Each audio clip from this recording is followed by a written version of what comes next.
এবার ডাউনলোড হওয়ার পরে এই যে ডাউনলোডটা হয়ে গেছে, ডাউনলোড হওয়ার পরে আপনারা যখন ফাইল ম্যানেজারে ঢুকবেন ভিডিওটা প্লে করার জন্য, ভিডিওটা কিন্তু এরকম হয়ে থাকবে। এই যে আপনারা দেখতে পাচ্ছেন MP3, বাট এটা একটা ফাইল আকারে হয়ে আছে, জাস্ট ভিডিও আকারে হয়নি।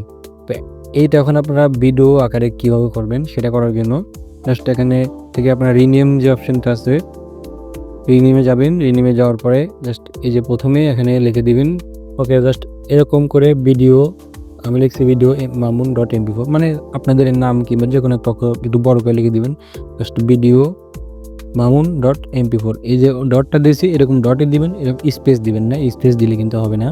তো জাস্ট এরকম এটা করার পর ওকে করবেন। ওকে করার পরে কিন্তু এই যে ভিডিও, এটা কিন্তু ভিডিওতে কনভার্ট হয়ে যাবে। তো এই যে দেখুন এখন দেখতে পাচ্ছেন কিরকম একটা সুন্দর একটা ভিডিও তৈরি করে দিয়েছে 15 সেকেন্ডের। এর সাথে কিন্তু আপনি এখন গান অ্যাড করে রিলস ছাড়তে পারবেন। এটা করার জন্য এবার সিম্পল আপনারা এখান থেকে এই যে ডাউনলোড অপশনের পাশে যে অপশনটা দেখতে পাচ্ছেন জাস্ট এর উপর ক্লিক করবেন।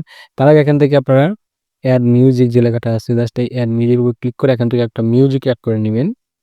মিউজিক অ্যাড করা হয়ে গেলে এই যে অনেকগুলো মিউজিক চলে আসছে, আপনার মন মতো এখানে সার্চ করে মিউজিক নিতে পারেন। তো এখান থেকে আগে যে কোনো একটা মিউজিক সিলেক্ট করবেন, যে মিউজিকটা সিলেক্ট করবেন,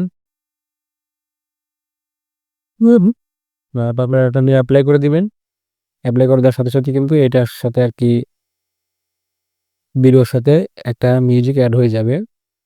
তারপর জাস্ট এখান থেকে আপনারা এই যে ডাউনলোড বাটনের পরে যে অপশনটা আছে এর উপর ক্লিক করে এই যে ডাউনলোডের উপরে যে রিলস লেখা আছে ফেসবুক রিলস, এখান থেকে সরাসরি ফেসবুক রিলসের উপরে যদি আপনি ক্লিক করেন তাহলে কিন্তু সরাসরি ফেসবুকের মধ্যে গিয়ে রিলসে এটা আপলোড হবে। তো এই ছিল আজকের ভিডিওটা ভালো লাগলে অবশ্যই শেয়ার করে দিবেন, আর ফেসবুকে থেকে দেখলে অবশ্যই পেজটাকে ফলো করে দিন। এই ছিল আজকের ভিডিও, ভালো থাকবো।